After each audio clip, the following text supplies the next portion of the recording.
Good morning and good afternoon, everyone. Welcome to the AIPG Lunch and Earn webinar series for January. My name is Aaron Johnson. I'm the Executive Director of the American Institute of Professional Geologists, and it's my pleasure to welcome you today. A couple of quick housekeeping notes. If you need continuing education credit for this webinar, the certification process is automated, so we will send the certificate to the email you used to register for this event. If you're in New York to get your continuing education credit, you will need to complete a 5-question quiz at the end. You need to get 4 of those question answers correct to be able to receive your continuing education and professional development. But you can take that quiz as many times as you like within 30 minutes. So that quiz will open just after the webinar concludes. It will be open for 30 minutes. And once you've completed those questions successfully, we'll ensure that you get your certification for the state of New York. With that said, it is my pleasure today to introduce Dr. Sarah Gordon. Sarah is going to be talking to us today about managing perceived risks in mining. She is the co-founder and CEO of Satarla Sustainability and Risk Management and co-founder of the not-for-profit Responsible Raw Materials Group and part of, I guess, founder of the production company Critical Productions. Sarah started her career as an exploration geologist, but then moved into risk management and sustainability. She works with organizations all over the world, and that includes those that have little to do with rocks. Sarah, I am super excited to listen to you speak today. It was wonderful to hear you speak a little bit to the Global Geoscience Professionalism Group, and I thank you for your time and energy on our behalf. The floor is yours. Fantastic. Thank you very much, Aaron. It's a great honor to be speaking here with all of you today. As you can probably tell from my accent, I'm from the other side of that Atlantic Ocean. So I'm originally from Scotland, but I'm currently speaking to you from Yorkshire, where there's quite a large polyhalite mine being constructed at the moment. So I'm getting to lick some rocks at the moment, which is very exciting. So exactly as Aaron mentioned, I'm going to give a little presentation looking into the perceived risks within the mining sector.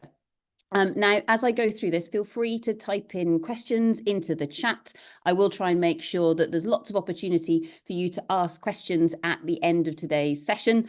But also as well, you can see that my email address is in there on the slide as well. So if you'd like to reach out with any specific questions, I'd be more than delighted to speak with you. So in terms of perceived risks within the mining sector, the first thing just for us to align on is what on earth do we actually mean by that word mining? Now, back in 2020, when of course most of us were locked up due to that dreadful thing called COVID, this was when, together with one of my colleagues, Dr. Rose Clark, we co-founded a little not-for-profit called Responsible Raw Materials.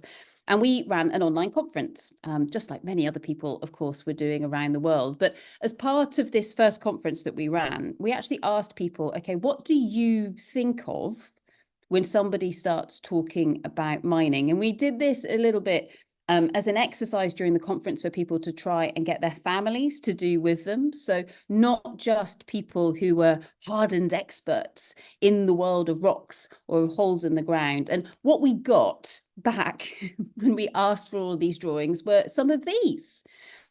Now, the game that you can all play right now is trying to work out which picture was drawn by a geologist or a regulator or an engineer, or perhaps a 12-year-old with a passion for Minecraft. And yes, you guessed it, everybody. So congratulations, those of you who think that this one up here in that top left-hand corner is a geologist. Of course, we can tell because not only is it in 3D, but there's some colouring in that's been going on here, which is beautiful. This one over here, this is an engineer. They drew a flowchart. Absolutely glorious. But of course, engineers and geoscientists do tend to see the worlds in ever so slightly different ways, even though, of course, we spend a huge amount of time working together. Some of these other drawings, of course, were done by slightly smaller people, shall we say. This one down here that you maybe would have thought was perhaps done by a 4-year-old was actually done by my chief financial officer. Was I slightly concerned by his drawing ability after we received this from him? Yes, I absolutely was, but I did appreciate that bird's eye view that he was going for. Finally, this little drawing over here on the left-hand side, and you're going to have to look very, very carefully to try and see what this little person over here is actually saying in that speech bubble. This was drawn by a friend of somebody's who was being fairly political, because, of course, in the UK back in the 1980s, when our prime minister was somebody called Margaret Thatcher, she basically took the coal mines to task, shall we say, and there was a bit of an altercation between the coal miners and the government at that point in time. And this individual still to this day, 40 years later, felt very hard done by with regards to how the government treated them at that point in time. And we've taken the liberty to basically hide the exact language that was used at that point in time, because it wasn't very polite. But what this exercise allowed us to do was not only to try and get other people, well, people's families and friends and whoever was locked up with them at that point in time to join in with our conference, but allowed us to get a bit of an insight into what do people perceive when we start talking about mining. And of course, we can read many things into this, but actually most people, when they're talking about mining, of course, think about that hole in the ground. Okay, so that is the bit that they think about when we start talking about mining. Of course, things go really wrong when they think that we're talking about data mining or something like that, because of course, no, we're talking about those raw materials that need to be extracted for everything from wind turbines through to batteries through to everything else that we need. So when we start to look at that mining value chain, yes, of course, most people are there thinking about the operation as a whole. But as many of us who work within the mining sector, of course, we know that actually it starts decades before that point where you do actually end up either with a hole or a tunnel in the ground in this part of exploration. And this is where, of course, a lot of geoscientists spend their time. So if you're one of those strange people that likes sleeping in a tent in the middle of nowhere and speaking to lots of rocks, perhaps being away from many other human beings, you may have been attracted to be an exploration geologist. And of course, exploration geologists are those people who really enjoy being out and about, mapping the rock and saying, okay, well, what do I think might be underneath my feet? Now, because an exploration geologist enjoys doing that, their idea of hell is probably then having to work on a mine site with lots of other people. And this is one of the reasons why when we talk about ownership of these different projects, you get your prospectors, okay, i.e. those exploration geologists, who are not necessarily aiming to open a mine, let alone close a mine. They're aiming to sell a project to a junior company, i.e. a slightly larger group of people than them, who are willing to collect more data and take the certainty with regards to if there's anything in the ground and if you could be able to extract it to the next level. So this is something where, from a personal perspective, I've had the luxury of working all the way through this value chain. And so I've seen the immense opportunities that we have in that world of exploration, where, to be honest, almost the world is your oyster, or certainly the options are your oyster in terms of what the vision could be of the mining activity and anything else that comes to play within that. So with an exploration, you've got lots and lots of options. There's still many decisions to make, but it's at this point in time where you can go and say, well, hang on a second, it's not just about the rock beneath my feet. I also need to take into account what are society's expectations? Are there any communities round about here? What are they looking for? How do I interact with those individuals? How do I understand what they value with regards to this landscape? And also aspects such as the environment. So what does biodiversity look like within this area, and how might we impact on that, be it negatively or be it positively, with regards to any mining activity that we might undertake? We also think about things like, well, what sort of infrastructure is in this area? How on earth am I going to get this material out to somewhere else, wherever it needs to go, from this particular landscape in which I'm sitting at the moment? So in exploration, we can dream up all kinds of wonderful stories. some of which are perhaps more realistic than others, but that's then of course down to the junior miners or whoever you're selling to, plus the investors to work out, okay, do we think we can get this to work or not? We then go into that project stage, and this is where you have things like your pre-feasibility studies, your feasibility studies. And it's during this point in time where we really go to town on, okay, is this actually a project? Is this something which we could turn into a mine? What do the engineering blueprints actually look like? And can we actually construct this thing? We construct it, we then commission it, and that then takes us into this operational phase. And note that during this operational phase, we're then beginning to explore, or to be honest, we should have thought this all the way from the start, what's going to happen after we've exhausted that mineral resource in the ground? What is going to be left for society? And of course, from a mining perspective, this is something that holds great threat and opportunity, because historically we've been pretty bad at working out, well, what do we do after we've extracted this rock? Or what do we do if the price for the commodity that we're trying to extract falls below the point at which it becomes or ceases to become economic to extract from the ground beneath our feet? And it's in this area here where I think we have dramatic opportunity, because mining doesn't just need to be about the hole in the ground. What we're doing here is a big infrastructure project, effectively, or certainly a big landmass project. We're moving lots and lots of rock, even if it is an underground mine that we're looking at here. What other forms of benefit could we be creating whilst we are extracting that rock from beneath the surface of the earth? And what does that mean for society in that post-mining landscape? Note, I haven't put closure here. I very intentionally put post-mining. So every successful mine requires at least 3 things. And this is being pretty simplistic. But of course, yes, we need the rock beneath our feet. There is no point in opening a copper mine if there ain't no copper in the ground beneath our feet. So we need the ore, and we need that technical skill to be able to extract that rock from beneath our feet, and also, of course, process it as well. That's where we rely on our metallurgists or our metallurgists, depending on how you want to pronounce it, to be really clever and to work out how to be able to process our rock. And of course, we need our mining engineers, etc., to be able to extract it. We also need finance and a demand for that rock that we're digging out of the ground. And right now we're in a really exciting phase with regards to this, because the world has woken up to the fact that we need rather a lot of metal and minerals if we're going to be able to go through our energy transition in the manner, but also at the speed which we desire. And of course, this is where we start creating lists of critical minerals and metals. Every country around the world has a slightly different list. So, for example, if I compare the list that we have in the UK, it's different compared to the list in the US, because, of course, it all comes down to, well, what do we need as a country? What is our industrial strategy, for example? So what's our demand? And then depending on our relationships with other countries around the world, plus, of course, the rock that we have beneath our feet in our own domestic space, what does that supply look like, or how vulnerable is it? Now, of course, the United Kingdom is a tiny, tiny, tiny little island.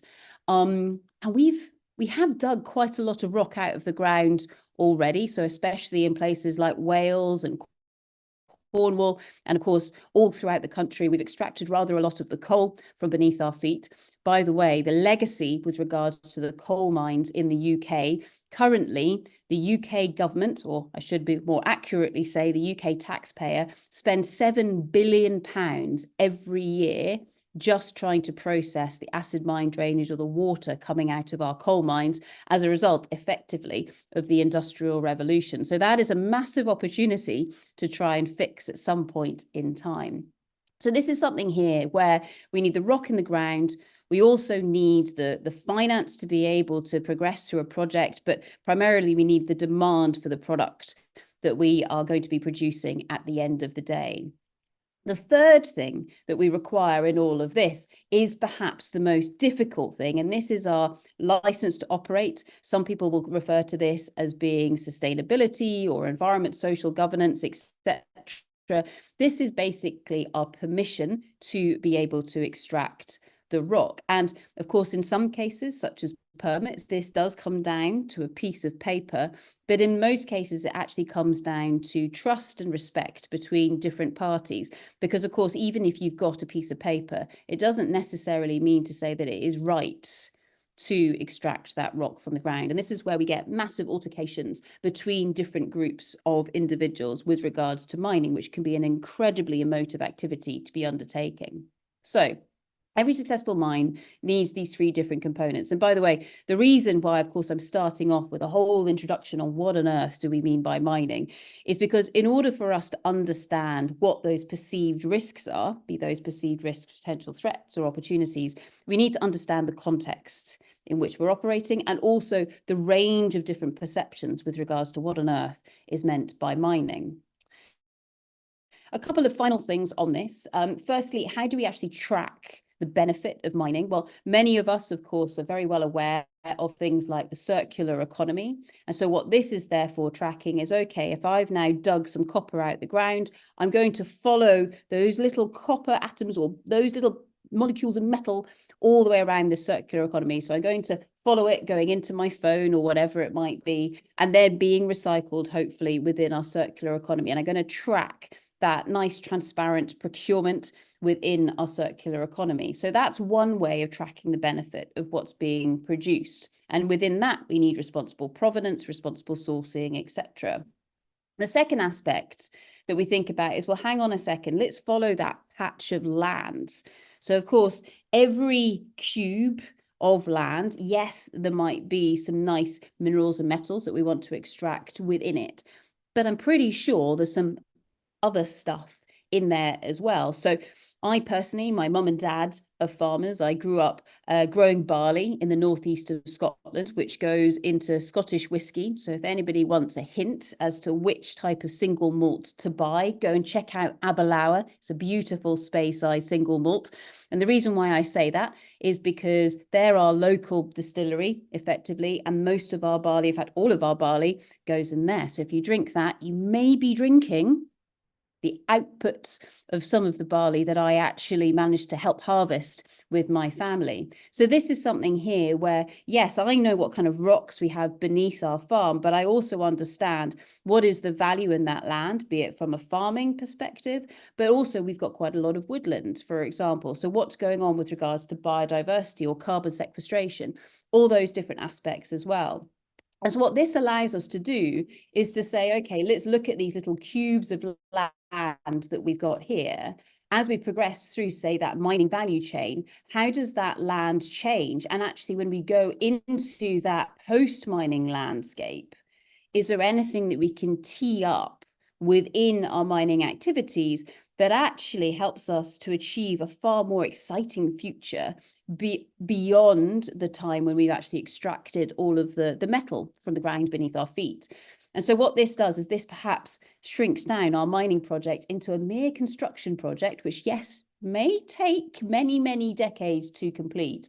But if we're aiming at that more developed future, that is something that is far more attractive from, say, a government perspective, from a societal perspective. And even though it's going to take us a long, long, long time to get there, it's something where it begins to change the story with regards to what we're actually trying to achieve in the mining space. So when we then start to look at different types of value, yes, of course, we could be thinking about the financial value of mining, the vast majority of which comes through when we're actually digging the metal out of the ground and selling it, but also thinking about things like that natural capital or the natural value, as well as the societal value as well. And if we get this right, and I say if, with a massive amount of opportunistic ifs in my speech, this is something here where ideally the net benefit of where we're getting to in the future, it all three of these different aspects far outweighs where we started at the beginning. Now, this is, of course, a slightly different story with regards to how we've mined historically, where we've actually been pretty bad at working out, well, what happens next? Why? Because, of course, as soon as we get to the end of life of that mine, there ain't no money anymore and everything falls off a cliff. Whereas if we plan properly and we begin to deliver on it, we can have a much more exciting future with regards to where we're going. Now, I say this because I'm sure that some of you hardened miners who are there saying, hang on a second, Sarah, this is a load of utter rubbish. But I throw this out there because actually, when different people are perceiving mining, they will be perceiving it in different ways. And we see this the whole time when we're talking about risk. So I'm not only a geologist, I'm also a risk management specialist, which on one hand sounds incredibly boring, but on the other hand means that I get to go and talk about uncertainties, be they potential threats or opportunities, with all kinds of organizations all over the world. Everybody from mining companies, where I get to go and spend lots of time in the front line, all the way through to the boardroom. But then I also help everybody from the Premier League. So that is our big soccer or football, as we would say in the UK, league here in England. I help them to do all of their risk management, through to hospitals, pharmaceutical companies, banks, government departments, you name it.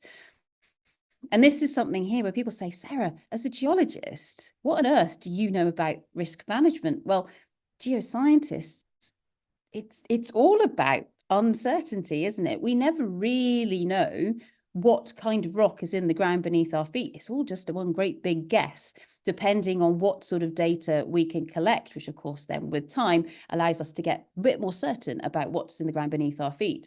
So if you're looking for a slight change in career and you're a geoscientist, then actually becoming a risk manager is not that great a jump, because it's all about being comfortable with uncertainty, helping people to make decisions with regards to that, and then actually deliver on some tangible actions to take charge of some of those areas of uncertainty. So the word risk does mean slightly different things to different people. So to us as geologists, for example, this is just a normal thing that we might encounter. So we're always trying to say, okay, well, what do I think might be in the ground beneath my feet? And what's the story? How did it get there? Which of course all of us find really, really fascinating. If we go and speak to, say, a health and safety specialist, it is rare that they will say that risk is a good thing. And that's because, of course, it's their job to help people be aware of hazards round about them and things that might hurt them. So this is all about trying to stop those risks from happening. Whereas, of course, as a geologist, if there's a potential for us to find lots of juicy copper in the ground beneath our feet, then that is a risk or an opportunity that we probably want to enhance. I could keep going with all of this. And of course, we can get into the world of insurers. I mean, to be honest, they're always looking for those opportunities as well. They see risk as a good thing. From a CEO perspective, you might be thinking more strategically, etc. And I could carry on with regards to all of this. In that world of mining, and actually, to be honest, any world of risk management, you start coming into the most bizarre acronyms. And these tend to be very specialist depending on what type of risk management we're talking about. So I personally spend a lot of my time in the world of enterprise risk management, which is also known as integrated risk management. And when we're doing this, we're trying to pull everything together from across an organization, be they health and safety risks, social risks, environmental, you name it. What we're trying to do is pull them all together and then say, okay, so what? Which risks are more important than others, and which ones do I need to control? Now, those of you, again, who spend a lot of time perhaps in operations, you will recognize some of these example tools that say health and safety specialists will be using the whole time. So hazard and operability studies, etc. They will be doing lots and lots of these. Whereas in the world of accounting, for example, they do lots of reverse stress tests, scenario analysis, etc. Different tools for different jobs, but as risk managers, we can make use of all of them if we really want to. Now, in the world of enterprise risk management, there are lots and lots and lots of standards. Don't worry, I am not about to talk through all of these different tools. But with regards to those that are on the screen, and I can make these slides available to all of you if you would like, this one down the bottom here, okay, so the one that is a cube and something that looks a little bit like a rainbow double helix, this is COSO, and this is the standard that is most widely used in the US, and that's because it's very closely tied to things like SOX and stuff like that. So in the US, we tend to use COSO as our main study or our main standard. Outside of the US, most people use this one down the bottom of the screen with the 3 blue circles. This is ISO 31000. This is what we tend to use. Now, the good news is that they all say exactly the same thing, but don't tell the consultants who wrote them that, because I'm sure they charge lots of money for them. Yeah, they all say nigh on exactly the same thing. And the first thing they say is that a risk is something that if it happens, so there's a potential that it might not, there always needs to be an element of uncertainty. If it happens, it is going to impact on what we're trying to achieve. Okay, so therefore it is an uncertainty that matters. ISO 31000 defines risk as the effect of uncertainty on our objectives. And then it goes on to note to say that those effects or the risks can be both positive and or negative. So again, going back to that world of health and safety versus geology, perhaps, we're not just talking about the bad stuff, in line with most English language would refer to risks as being bad.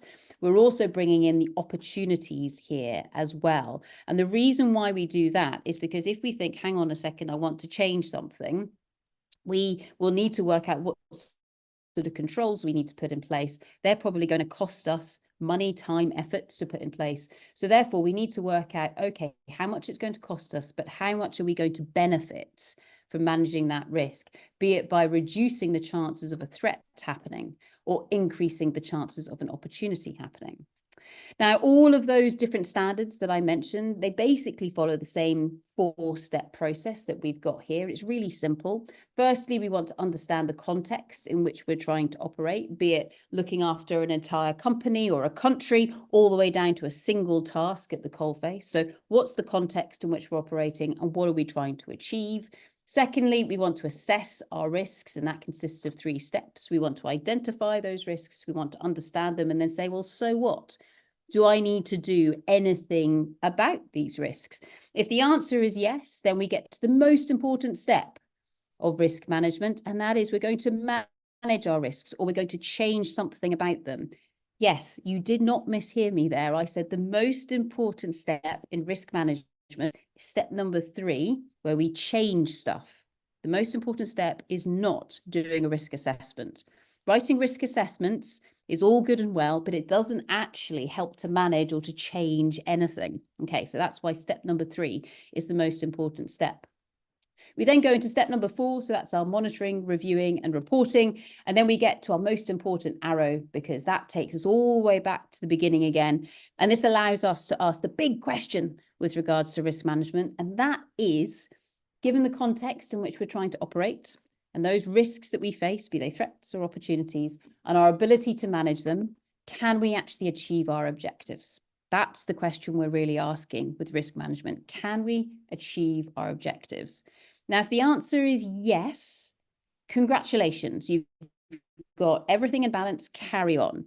If the answer is no, you've only got 2 options that you can consider here, and your 2 options are either pump more time, money, and effort into managing those risks or changing them, but you can't do that for free. It is going to cost you time, money, or effort. So somebody needs to find the budget effectively for that. If you can't do that because it's totally out of your control, or you can't afford to change something, your only other option is to take a look at those objectives and perhaps relax them a little bit. If you're asking a team to achieve something when they face lots of risks and you're not going to give them the resources to manage it, there's a danger that you're setting them up for failure. Okay. Or also, as well, if you flip that around and look at the reverse, there is the potential that you're maybe missing out on some lovely opportunities. So you need to be aware of all of that. Now, when we're thinking about our risks as a whole, all our risks happen in a network. Traditionally, people are very used to categorizing all of their risks, and they have parent risks, child risks, etc. To be honest, with the exception of in the world of banking, because they've got so many regulations, we tend to actually now perceive things as a network, which is great, because this is actually exactly what we do in the world of geosciences. Also, computers have caught up with what we need, and it's now very easy to be able to portray these networks. So what we do here is we say, okay, from a health and safety perspective, yeah, I might be most focused in on that loss of life, but actually I need to see how that uncertainty fits within the network of everything else. So in this example here, in very small writing, we've got that catastrophic failure of an operational tailings dam. What might cause that? Well, overtopping of the dam, which in itself might be caused by overfilling of the dam, or perhaps a breakdown in that dam integrity. So as you can see, we build up this network. And once we've got a network in place, we can then work out, well, where's the most sensible place to put my controls in? Because I might not get best bang for my buck by putting these controls in immediately before that loss of life. In fact, to be honest, I probably quite like to stop that tailings dam from failing in the first place. And so that's something there where I might consider putting my controls in place further upstream, all puns intended, of that particular big event that we're trying to stop happening in this particular instance. So risks can be threats and opportunities. They can be managed in a very simple 4-step process, which is more or less in line with all of those different international standards that we have out there. And risks occur, or they tend to exist in a network rather than isolation. The final thing that I'd like to mention on this is that with regards to the timing of risks, again, traditionally people very much focused in on when might that risk happen, okay? And as a result, we became very, very good at just thinking about those short, sharp risks. So the things that might slap us in the face tomorrow, such as a plane falling out the sky or other things that might be equally as catastrophic. Now, the problem with that is that sometimes we don't quite see some of those slow burners. So those risks that take a little while to build up and become more of a problem. These are things like those health risks. So things like silicosis, the breathing in of dust, etc. Those are things which, of course, we don't necessarily realize it's bad for us at the time. And it's only with time and compounded effects of the breathing in of that dust that we realize, oh, hang on a second, I've got a real problem here. These also hold true for a lot of human resources type of areas of risk. So again, company morale, etc. These don't necessarily go down or up overnight. They are things that might build over time. And then, of course, we get our real slow burners. And these are risks that, again, perhaps we don't see happening for a really long time. These would be things like many of those potential uncertainties associated with our changing climate. These are things where, okay, if we say, I'm going to sit tight and I'm going to see if those scientists are correct, fine, you can do that. But to be brutally honest, if we sit and wait to see what kind of temperature we're sitting in on our planet in 30 years' time, it's going to be too late to put the controls in place that we need to manage it. So this is something here where, with regards to the time scale of our risks, it's not really about when that risk might happen or when it reaches that impact that we go, oh my goodness me, I'm really concerned about this now. It's actually, more importantly, about when we need to put those controls in place. That's what we're looking for when we're talking about the management of risks. Now, what does this mean for the mining sector as a whole? Well, in the world of risk and mining, and if you use your favorite search engine, whatever it might be, and you search for risks in mining, every single consultancy on the planet that has anything to do with mining will put together what they reckon might be their top 10 risks. Now, whether you agree with them or not, they're all fairly sensible. And as you will see over the last few years, things like that environment, social governance, geopolitics, climate change, license to operate, etc. All of those risks have come to the fore in terms of what might be the really important things that are here. Now, that's interesting because these are really difficult to manage. Something that can be controlled through engineering is actually a bit easier for us to get our arms around, whereas something like geopolitics, that's slightly more difficult for us to work out, okay, where can I actually change something that is going to make a difference with regards to that risk? Now, it's not just the risks in mining lists that we can refer to here. Also, we can go to some of the more broader risk assessments or risk identification exercises that tend to get published usually at this time of year. So this page here, we're looking at the World Economic Forum Global Risk Report. This gets published every year just before the world leaders go to Davos to have a nice little skiing holiday. And the interesting thing with regards to this World Economic Forum Global Risk Report is that we're beginning to see things like natural resource shortage creep in here as being one of the big ticket items. Now, natural resources did appear last year, but in terms of its importance to the world, you can see this bubble getting bigger and bigger year by year. We also see as well how our natural resource shortages are connected to other aspects, so such as things like the potential for state violence, etc., and also as well disruptions to critical infrastructure. So in our minds, we're all thinking about the energy transition. What does all of this mean? Now, these risks change through time, especially to those who begin to realize how important they might be. So if I go back to 2021, I had the honor of representing geosciences for the UK at COP26, so the big climate change conference that was hosted in Glasgow. And this was something where I rocked up and I thought, oh, this is going to be really interesting. But to my dismay, I was told that mining did not have a place within the energy transition or addressing climate change. And I thought, that's interesting. Where on earth do you think we're going to get the metal for all of those wind turbines or batteries or whatever else? But back in 2021, so this was November 2021, the UK government didn't think that mining had a role to play. What then happened was a huge amount of gentle education of the government, and to give them their due, within the next 10 months, with a little bit of help, they had produced the first ever UK critical mineral strategy. Was the UK behind other nations such as the US? Absolutely. But if you look at where those civil servants and the government moved from and to, it was really quite remarkable. Hopefully we will continue on this trajectory. So this is something here where over time, depending on that background context, people's perceptions with regards to what is important or not will change. And we've seen a massive shift over the last few years, especially with regards to what we like to call those critical minerals, which of course means something slightly different depending on the country in which you are based. So the key to all of this is seeing which risks matter to which group of people. So if I dive into a government, let's imagine I am sitting somewhere within a government department. The thing that is probably going to interest me or concern me the most is, do we have a secure supply of the raw materials that we need? Now, as soon as I start thinking of that, this might spark some other thoughts, such as, okay, well, hang on a second. I know that we get quite a lot of our raw materials from a certain country. Am I worried that they might have a monopoly on certain clusters or types of raw materials? So what do I need to be thinking with regards to that?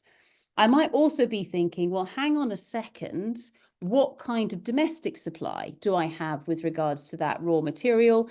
Do I need to use new technology that might rely on different raw materials? But also as well, I know that it's probably a political decision with regards to our attitude and our approach to things like the energy transition. And of course, then what does that mean in terms of the infrastructure that we might need within this? And of course, it doesn't stop there. It carries on. So we then go, well, hang on a second. Do I think that the circular economy is something that's real? Do I want to lean into that? Where do I want to sit with that? But also as well, do I want to really try and unlock domestic supply? Or is it something where I'm quite content to ship in these minerals and metals from somewhere else? Here we see the differences in terms of critical mineral strategy between, say, Europe versus some other countries. Also as well, people keep telling me that the reason why we're pretty bad or slow with regards to domestic supply is because it takes so long to get permission to permit a mine. So of course, in the US, with regards to our environmental process, if you're there in the middle of that project phase, so this is after we've done all the exploration, after we think that there's a good chance of there being rock in the ground, it's going to take us at least 8 years to get those environmental permits if we haven't already started collecting a load of our data. So hang on a second, from a government perspective, is there an opportunity to streamline some of this? And of course, it carries on further and further and further. We can compound this with things like civil unrest globally. What does that then mean, be it with regards to supply chains, but also the potential for resource nationalism? Does this all sound wonderful? I think it sounds fascinating personally, but this is the kind of thing where we go, well, hang on a second.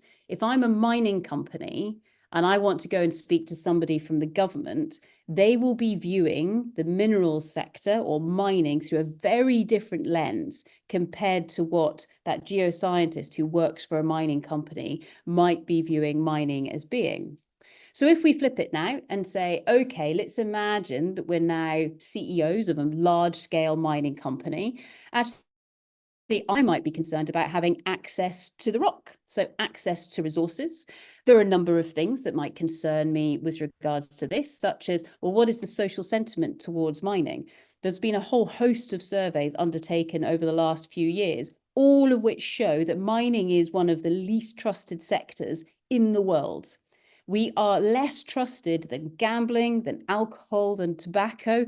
And last time I checked, we don't really need things like alcohol in order to survive, but we do need the minerals and metals that we dig out the ground. So something has gone really wrong in that particular situation. So there's something around this social sentiment towards mining. We can also explore, what does it mean to mine responsibly? Not saying that we haven't been mining responsibly, but just saying perhaps there are bigger opportunities in front of us at the moment. And how is that responsibility valued by investors? Do they care? Or do they just want to make money? So what's going on with regards to this? What's influencing those investors? Well, everything such as, well, hang on a second, we've got some large scale disasters. And again, floating around on LinkedIn today, there appears to be a horrific tailings dam failure somewhere in Asia. No one seems to be able to put their finger on where on earth this thing is, but I'm sure someone will mention in the chat if you manage to find this on LinkedIn. And of course, this then continues to grow. We have things like, are we attracting the right type of talent and skills into our sector? What about the technology that we're using? What about that time taken going from discovery to commissioning of that mine? Because mining is high risk. We invest billions of dollars in a project that ain't going to make any money for decades. Very few other sectors survive with regards to this. So how do we navigate all of these different areas? And again, we've got lots of immature commodity markets, especially in the critical mineral space. One of the reasons why many of these minerals are critical is because nobody's really had to dig them out of the ground before. So therefore, the markets don't have the maturity that we need or the stability that we need to be able to predict what will that price be in a few years' time, which of course is when we need to be going, okay, if it's going to cost me that amount of money to dig out the ground, I need the minimum cost or the value of that commodity to be at a certain point. And we can continue on as well into the world of geopolitics. Let's just take a quick look through the eyes of an exploration company. So again, we might be talking about access to resources. We might be talking about the social sentiment with regards to all of this. But again, we might be thinking, well, hang on a second, exploration is perceived as being incredibly high risk by investors. And of course, you get all of the argy-bargy, which would be the term we might use in an old-fashioned UK, between some of those or exploration mining companies to say, well, who can do this in the most responsible manner, or who can attract the investment to actually be able to do it at all. Of course, we've got that time taken to gain permissions, practical ESG, because we can't spend all of our time doing it. We need to do what is practical and pragmatic. And again, we can continue on with regards to all of these. We could similarly view this through the eyes of investors. And if you want to view these slides later, I can send them out to you. Also research and academia. This is something here where at the moment within Europe, we're getting quite a lot of backlash against any research that's been undertaken with regards to mining, because there's such a sentiment towards mining to say we don't need it because we can actually get all the materials we need from recycling or from other forms of generation. And I would love to see what some of those might be, because from a scientific perspective, we probably do need to start by digging them out of the ground. So again, there are lots of different aspects that we can pull together. And if we do this, if we view all of these different perceptions with regards to what are some of those important risks with regards to mining through the eyes, through that empathetic set of shoes and socks of all of those different key stakeholders within the mining sector, we end up with slightly different core themes than might be the case in some of those other lists that we had, which are generally just through the eyes of those big mining companies. And so some of those themes, of course, include things like that talent shortage. Where's the investment actually coming from? Is the circular economy actually ready at the moment, et cetera, et cetera. So we can continue going on through all of this. So this, at the end of the day, comes down to this concept of materiality. So anybody who's ever had to put together an annual report, be it financial or a sustainability annual report, will, of course, have encountered this word materiality. Everybody uses it.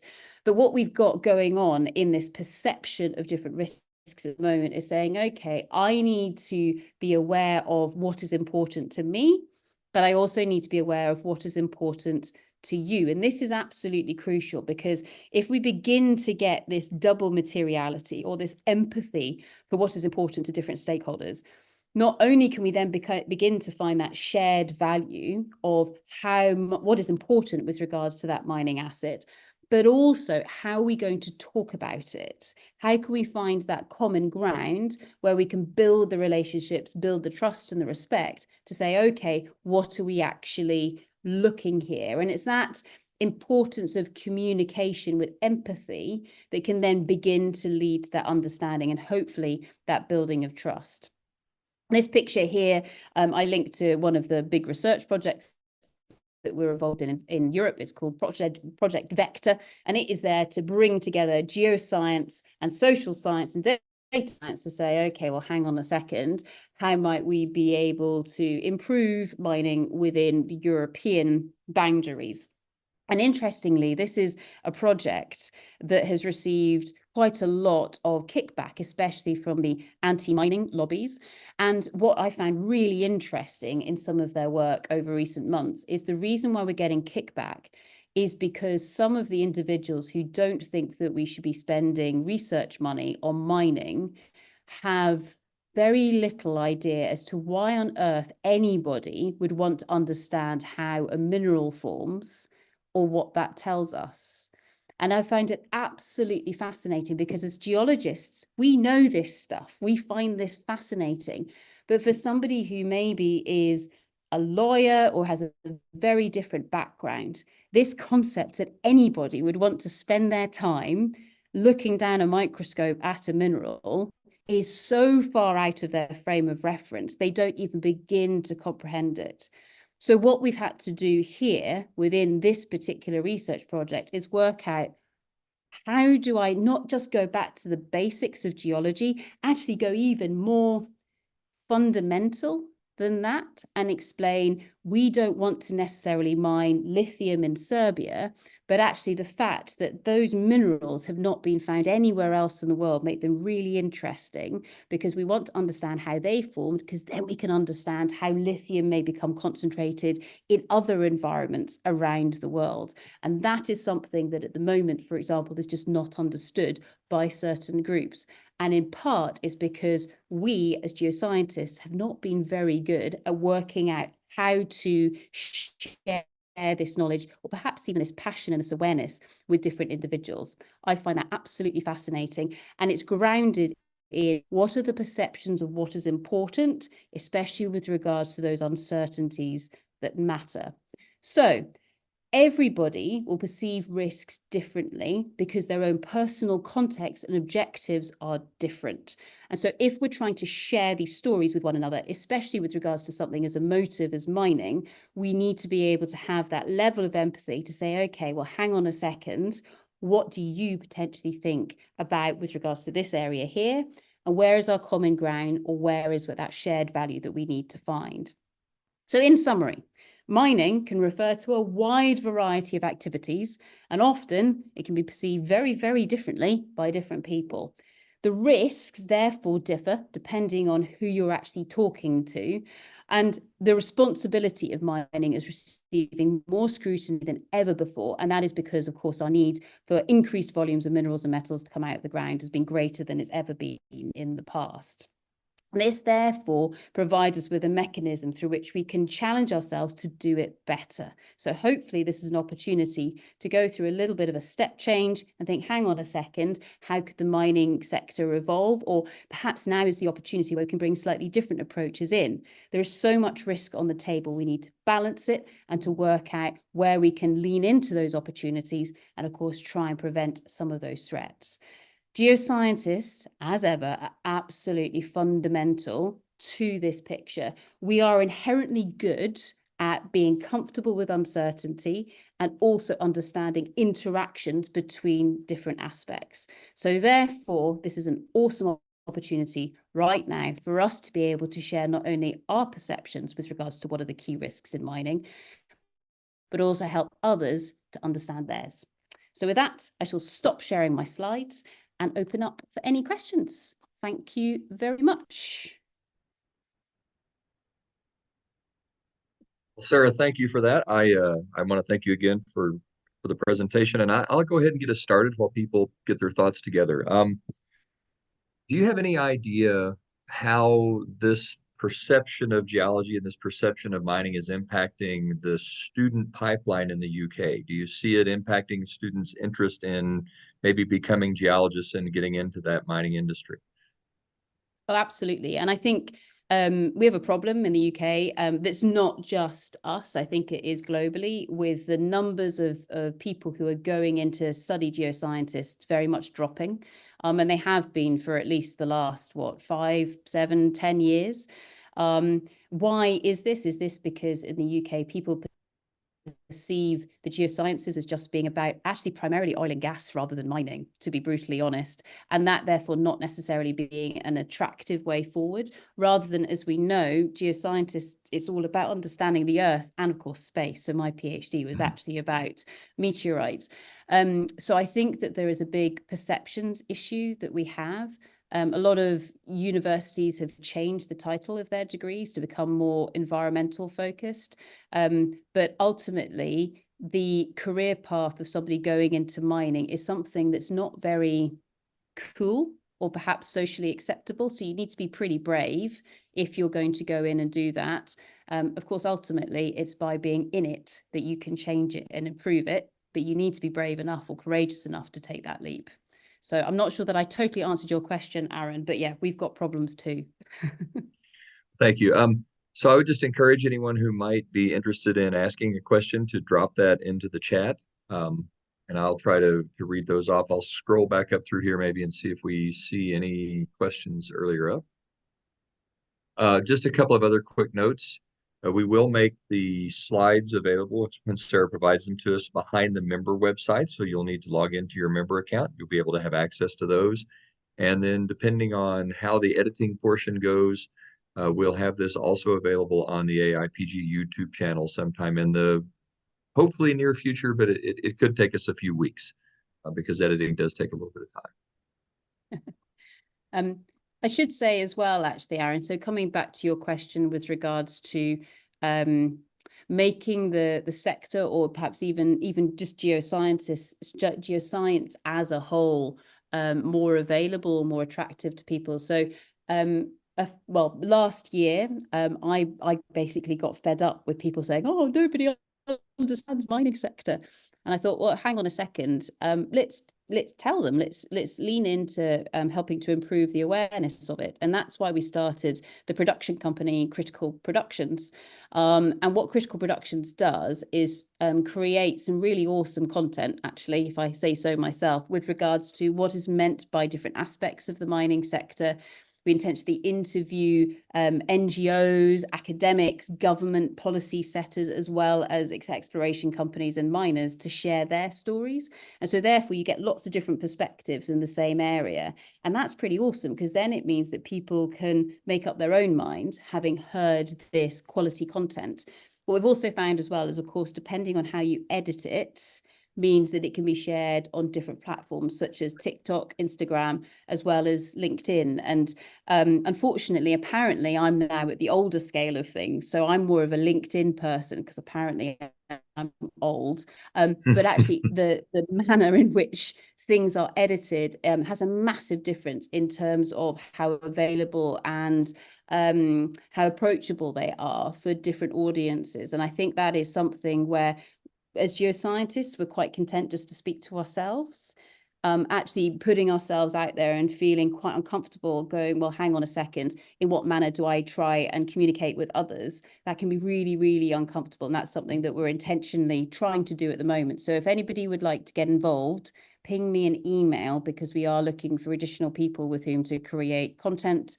We're not looking to make profit or anything like that from it. We're just looking to work out, how do we improve our sharing of this knowledge, and so therefore improve the awareness of the true nature of mining, rather than perhaps the sensationalized view of mining as a whole.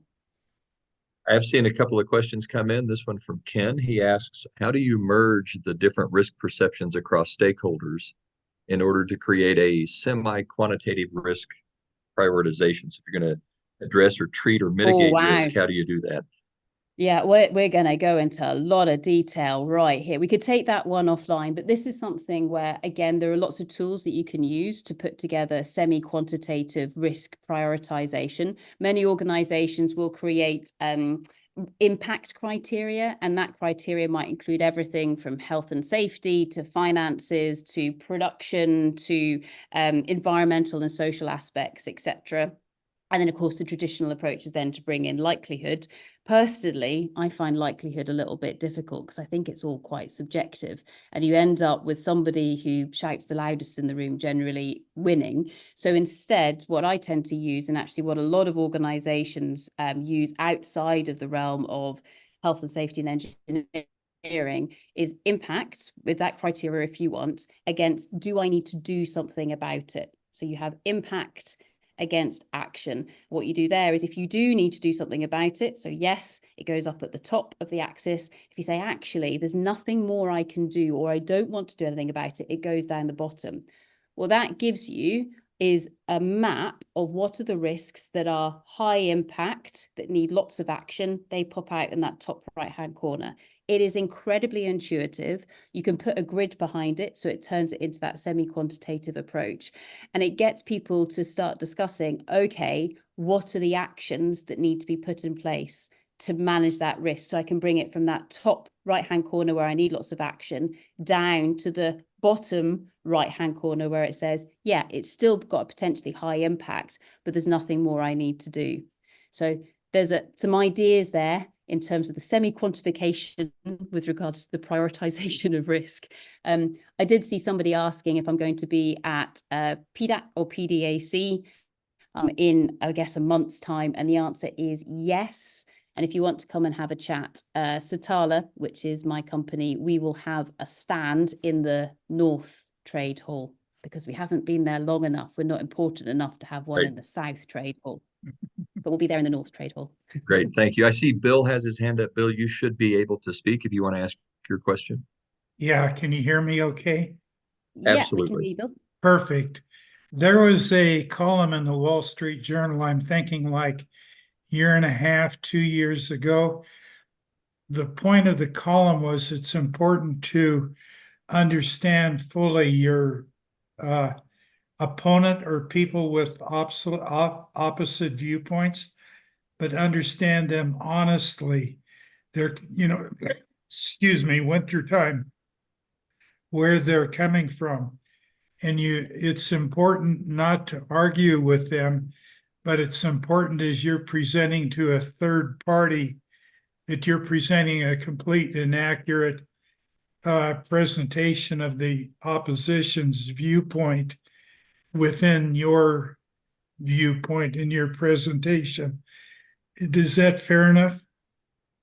Yeah, I think absolutely, Bill. I mean, from my experience so far, I think that sometimes when people have very different views to you, when they're sharing them with you, it can actually be quite scary to disagree with somebody else.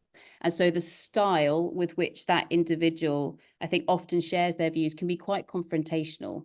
And of course, as soon as one person is confrontational, then what happens? The other person or the other people in the room, they feel quite confrontational as well. So their hackles go up a little bit. So that's something where no matter kind of which side, as it were, of that discussion you're on, if you can go, well, hang on a second, what are you really trying to say to me? Because there must be something driving it. So how you take kind of away that armor or the desire to put your fists up and perhaps protect yourself, how do you take that away from the situation and truly listen to what that individual is trying to say? So from a personal perspective, I do an awful lot of facilitation of workshops. And again, they might be boardrooms, they might be where we've got really tricky projects or something like that. And often, to be honest, someone will say something that I fundamentally disagree with. Perhaps I might even find very offensive. but it's my job not to judge with regards to what they're saying. And instead, what I find works really well is to be curious. So to say, okay, that's really interesting what you've just said. Could you tell me a little bit more or give me an example? So if you open yourself up, because that then makes you feel or appear less confrontational yourself.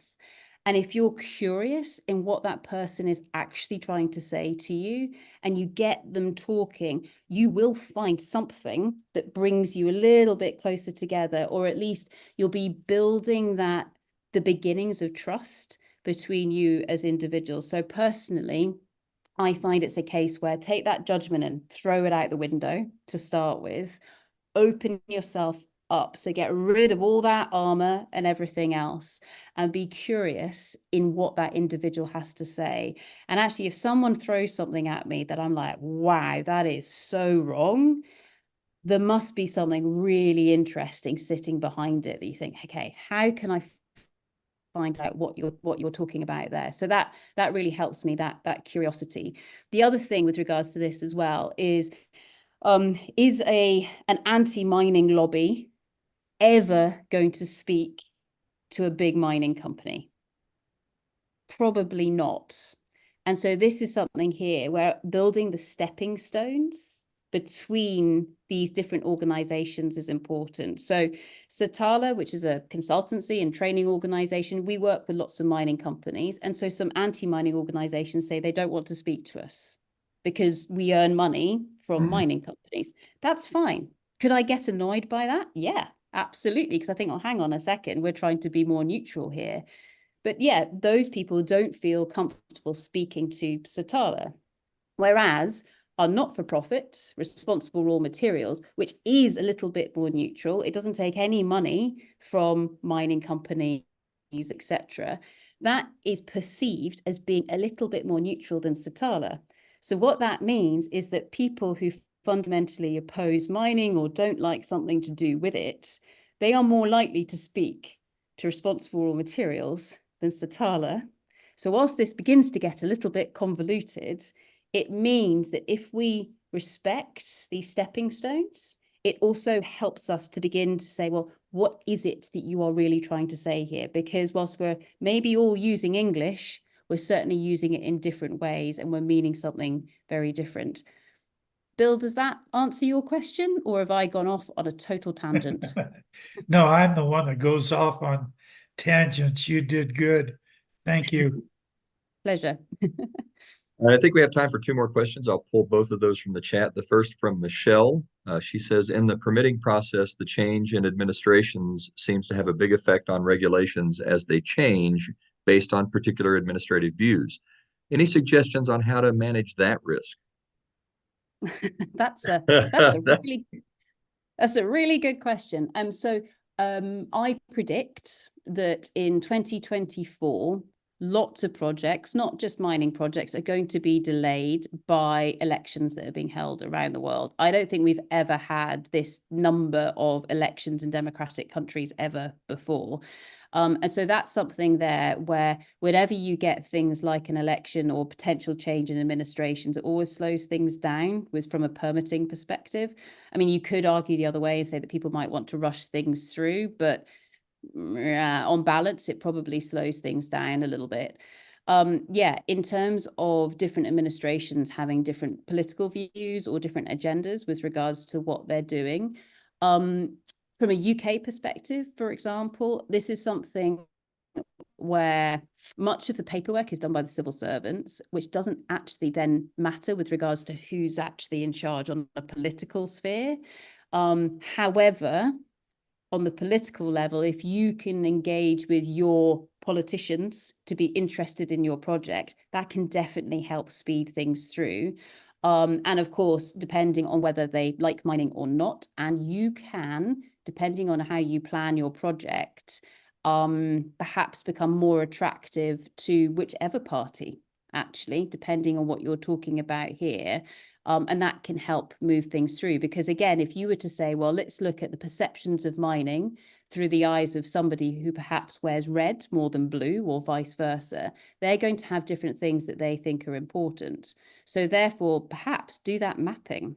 Put on a hat and say, okay, today I think I'm a Democrat. So therefore, what do I think is important from a mining perspective in that particular context?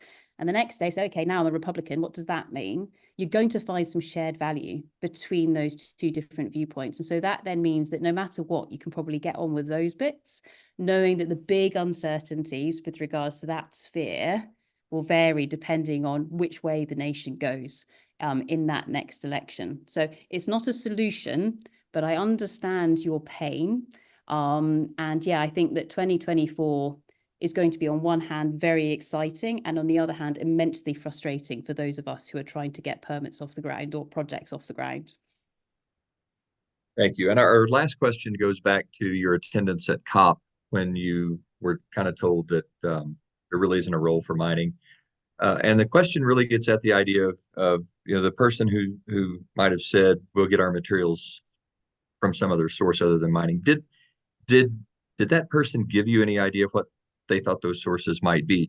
The reason that question is important from my perspective is that it gets at the mentality and the understanding of how Earth works from the non-science community, and that's a really important understanding that we need to get a better handle on. So, do you have any idea what they thought might be sources?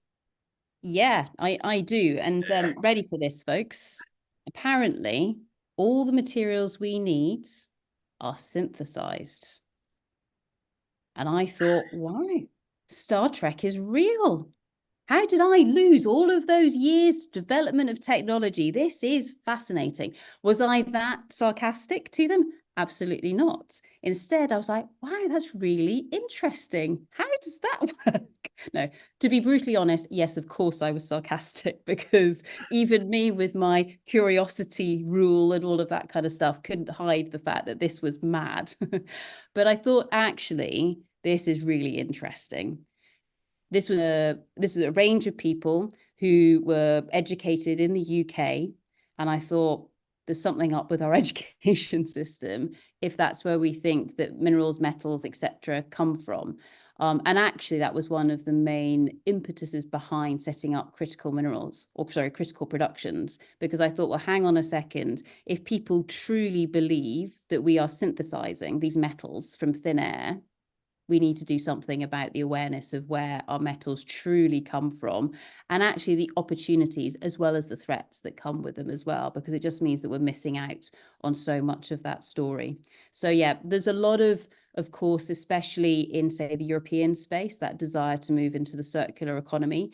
And in Brussels, for example, there's a lot of belief that we perhaps don't need to dig any material out of the ground at all. We've got enough of it in circulation. And that's just something where we could get frustrated by it, or we could very calmly say, well, that's a really exciting viewpoint. It is definitely somewhere that perhaps we want to get to in the future. But of course, at the moment, we have more people being born on the planet every day. So our population is going up. The technology that we're using requires a different array of minerals and metals. So even though we do have lots of steel in circulation, actually we need things like rare earth elements, etc. So this story is something that, whilst we are very aware of it in the world of geosciences, it's not something that is actually that available beyond our little bubbles that we have. And so that is something there of, even if we get tired of telling these stories and sharing this wonder at how amazing our planet is and the world round about us, actually continuing that on and almost infecting others with this excitement will then help people to realize that actually we haven't quite yet worked out how to synthesize these metals yet. And for the moment, we just need to make do with digging them out of the ground. Okay. Well, Sarah, I really do appreciate the opportunity to have you speak to us today. I thought this was a wonderful presentation. I will be contacting you because I think AIPG would definitely be interested in working with your production company. We have a lot of geologists, and we can certainly put out the call on this side of the pond and see if anyone's interested in helping you guys develop more content. That would be amazing. Thank you very much, everybody. It's been fantastic to speak to you today. All right. Thanks, everyone. Thank Join you. us next month for the February webinar, which will be, I think, on the 27th of February at the same time. We'll see you next time. Take care. Bye, everyone. Bye-bye.